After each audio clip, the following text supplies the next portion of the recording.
Next! Hi ma'am, good morning. Morning! Ari mama akong passport kay lakat ko pa Dubai. Di ni siya sa Dubai ni?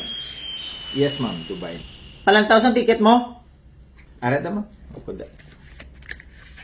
Bago ka lang gali ka renew sa passport mo? Yes ma'am. Maano ka sa Dubai? Mabakasyon ko ma'am. Kay kinanlan ko tani magliwa-liwa. Pila ka to kasi mana? Ano naman butang sa ticket? Siguro 5 days. 5? Tapos ang gingkwa mo nga visa? 1 month? Tourist? Tourist. Kaya nga, gusto ko tani, if ever, mga samtang araw ko sa bakasyon, mangita obra. Wala ka di gali obra sa Pilipinas, gali? Ara eh. Pagkita ko gani sa inyo, ara. May ID pa ko gani. Di nang ID mo? Ara.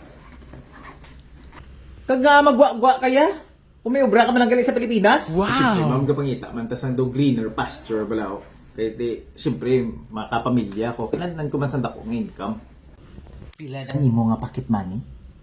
Pocket money ko para makalas ko tumamayari ko di 50,000 pesos. Tagai ako sa imo nga bank statement. Bank statement? Para makita ko kung ano na lang unod sa imo nga bangko.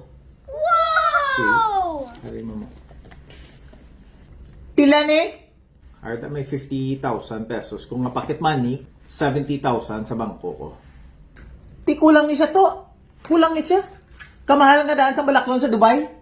Diin ka to gali ma-star. Ma'am, ara sa hotel nga ako nga na istaran. Ara daw. Ang matabo sa inyo sa abroad. Kami nga mga taga-Pinas ang masalban sa inyo. Sino to magasto sa imo? Ako gani. Amo na gani may dala ko nga kwarta. Ay! Hindi na kay ang kwarta mo! Ang mga para magambal sa ako niya tigo ako ang kwarta. Kaya ako niya kwarta. Ako mabudget eh. Paigad ka to. Paigad ka to sa holding room. Dali! Dito ka. Nga hulat ka to. Hulat ka to. Hulat ka to sa holding room. Sala namon magwa sa Pilipinas. Nagapangita kami sang kayuhan. Paigad ka to. Ano na lang niya maman? Siyempre, kung may kasarang kagali iya magwa iya, pamangkuton ka, perti nga pamangkot. Sa ibang lugar yun, wala naman na sila ginapamangkot. They let their people go. Hindi nila gusto magkadto. Either mabakasyon sila or mangita sila obra. Nga, perti kita sa inyo ka.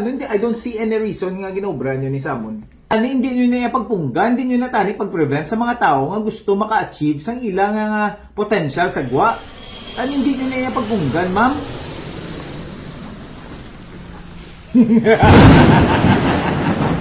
Nabayaan siya sa